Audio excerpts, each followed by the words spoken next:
Hello and welcome back to another weekly Tao Te Ching exploration. My name is Courtney Rose. I'm Eric Osborne.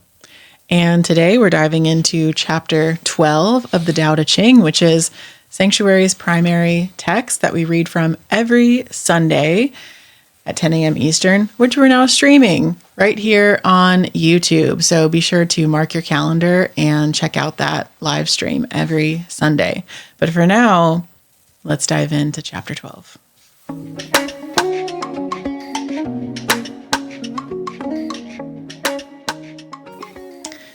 The 5 colors can blind one's eyes. The 5 tones can deafen one's ears. The 5 flavors can dull one's taste buds. The pursuit of pleasures can derange one's mind. The hard-to-get valuables can distort one's behavior. Therefore, a saint cultivates himself with virtues and does not indulge himself in sensory pleasures. He rejects those outer temptations and chooses this nature. So, go live on a hill, wear sackcloth and ashes, be a monk, and have no vain desires. That's easy. Yeah, just smile and be cool with what you get. Not feeling abundant with this message right now, Tao Te Ching. Yeah. But then I read it a couple more times, and I can see what old Lao Tzu is getting at here. Do tell. It certainly seems true in my experience that all this stimulation, if we're looking at it like just in the beginning, the 5 colors can blind your eyes, the 5 tones can deafen your ears, the 5 flavors can dull one's taste buds. Like I have this image of a quite large person sitting at one of those all-you-can-eat buffets and feeling bloated and like, I did it again. I just like totally blasted my system with all this stuff, thinking that, this is abundance. And then ending up like sick and regretful. Mm-hmm. So that part, yes, I get that. The pursuit of pleasures can derange one's mind. So at first I read this like, what's wrong with pleasure? Like pleasure's great. But breaking it down, the pursuit of pleasure can derange one's mind. If that is what we're seeking, it seems like an empty cause. Yeah, pursuit is a strong word. Right? Yes. Pursuit is like relentless. I'm in pursuit. We're in hot pursuit of the criminal. Yeah. Mine says a life of hectic pleasure. Riding and hunting will drive you crazy. Yeah. It also says too many colors, too many sounds, too many tastes confuse the eye, ear, and palate. Mm-hmm. So it's like, it's that excess is what I'm hearing here. Right. Yeah, I think about hectic pleasure. That helps, the hectic part, clarifying that. Yeah. Like, if we have a business, get a business. You have a business and you're wanting to have the business, you want the business to be successful, to fill your garage with Lamborghinis, and that's like your exclusive focus. Like there's nothing wrong, I don't think, with having a Lamborghini. But if that is the sole focus, then okay, fill your garage with Lamborghinis and then there will be emptiness. If that's what you're hoping will fill your soul, is getting Lamborghinis instead of, say, giving back. Mm-hmm. Having a desire to receive for the sake of sharing is a much more wholesome pursuit. And then getting a Lamborghini too, if you want a Lamborghini. Yeah. But if it's only about the Lamborghinis, you're just going to keep buying Lamborghinis. It's going to be a for Yeah. this mission. Yeah. I'm not much of a Lamborghini guy, but Yeah, I could care less about a Lamborghini. I'm thinking about the concept of restriction in Kabbalah and how restriction being one of the doorways to manifestation to more abundance is restriction, right? And people that I have encountered in my life who have, I mean, I'm not a financially wealthy person, but I consider myself wealthy in other ways, my family and relationships and the work that I'm doing, that you see, it seems that you see when people have wealth and abundance of whatever the variety, that they also have the ability to know when to stop, to know when to say, and it's enough right now, to have restriction on excessive behavior, because it's excessiveness, and there's somewhere else in the Tao that kind of talks about this, how excessiveness is the seed of ruin, basically, and that the concept of in Kabbalah of the not resistance. What's the word I just used? Restriction. Restriction is that when you discipline yourself and kind of restrict yourself from chasing hectic pleasures, that you actually expand your capacity to have more pleasure and to not go crazy with it. Right? So it's this paradox, this balance of giving to receive, restricting to obtain. There's nowhere that I think the Tao is saying that wealth itself is bad. There's plenty of that within the Taoist culture.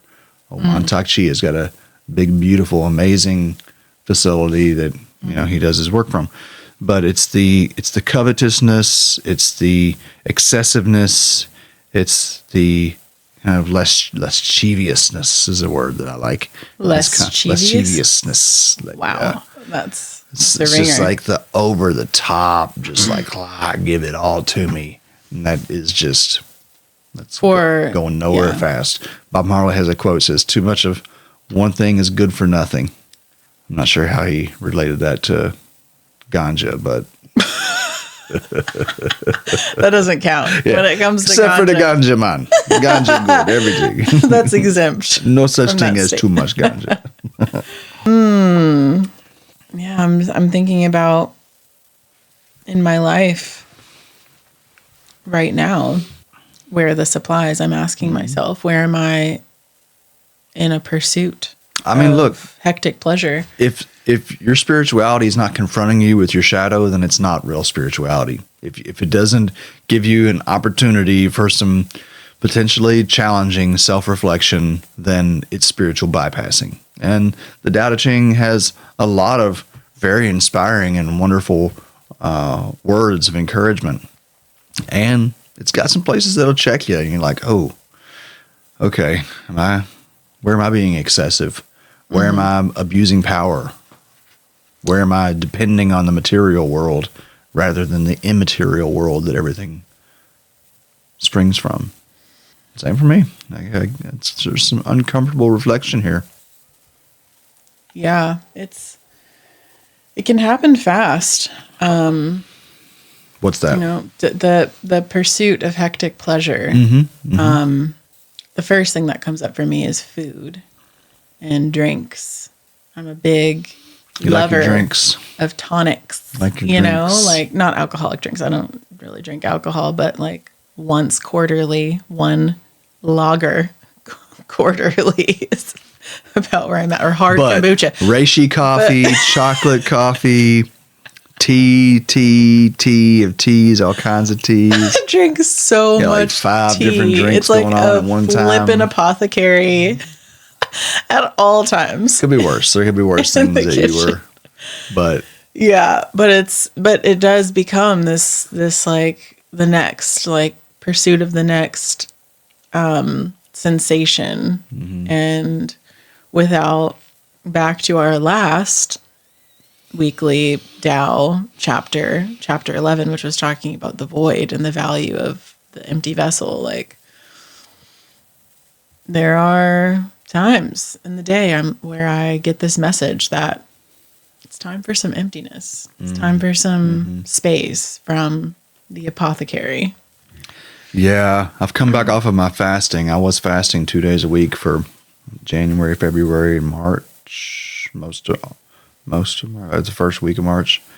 And like last Thursday was the first day that I have come off of my fasting, and I'm already like feeling like, that was good. I want to do that some more. Why did I stop that? Probably because it's challenging. Yeah, well, everything in balance too. But audience, where do you seek? Where do you As seek we spiral pleasure? into our I know. I'm like, oh gosh. Yep, there too. called out. I'm telling you, thanks, Lao Tzu.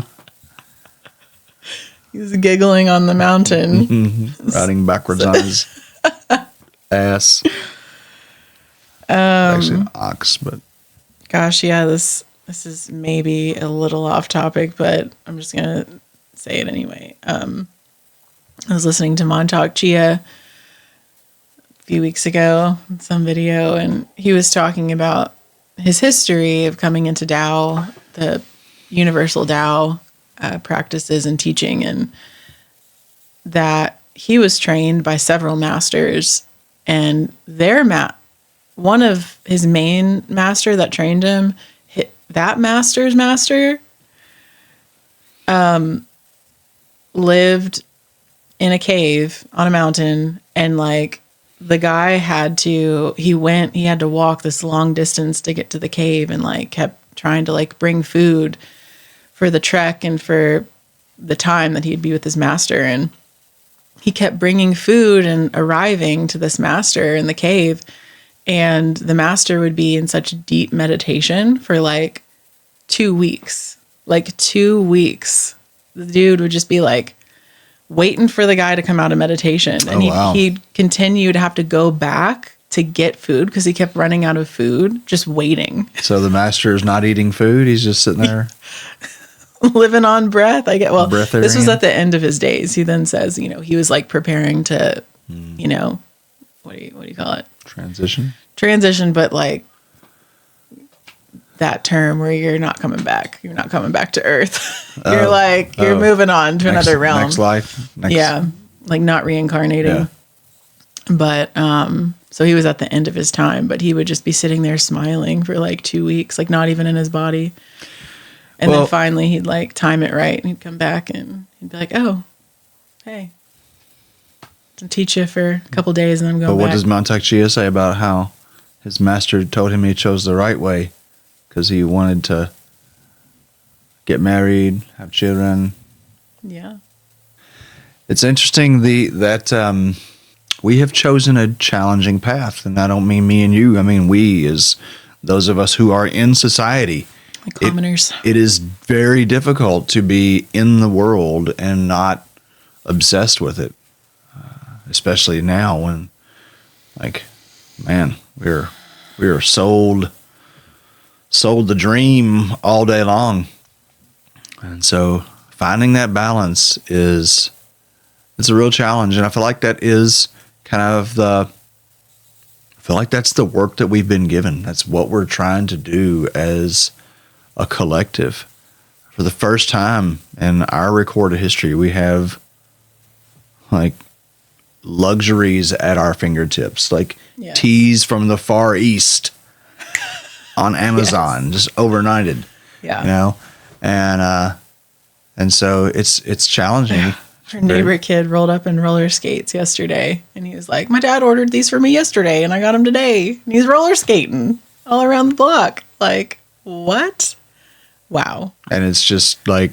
And that's like, we're in like lower middle class territory, and that's like That's so luxurious. Typical, like so luxurious. yeah, Yeah. Like wow. I won't get into it, but so where do we find? How do we maintain this balance? How do we continue to restrict and reward ourselves with discipline? Like, discipline is its own reward, and just want to encourage myself and everyone out there to just find a place in your life where you can maybe just practice a little restriction, wait for that chocolate bar, or wait for that Lamborghini, or wait a little bit for. You called out chocolate. I was talking to me because I ate a piece of chocolate already this morning.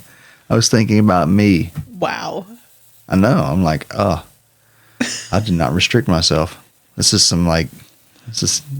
flown over here from Ghana or somewhere, like this is like luxury. And I just ate it like it was my God-given right to eat chocolate. That's why I gave money to the homeless guy yesterday. Because I had chocolate in my mouth. And I was like, this is wrong. I got $5 cash.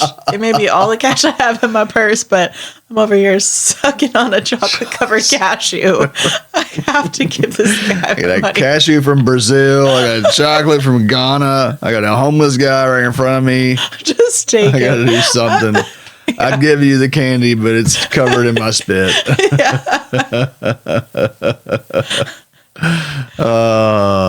What a world we live in. Definitely. So, all that being said, would love to hear your thoughts. Again, we read the Tao Te Ching and talk about it every Sunday on our Sunday services. We're streaming them now on YouTube, which is pretty cool for our church after over 5 years. 5 years consecutively, every single Sunday. For 5 years, we have had Sunday services as a mushroom church, and that is a major accomplishment, for sure. So now we're streaming the first portion, and the discussion portion is on Zoom only for those who have signed up for the link. So you can find all that info below. We hope to see your beautiful face, hear your voice. Thanks for joining us. See you on the next one.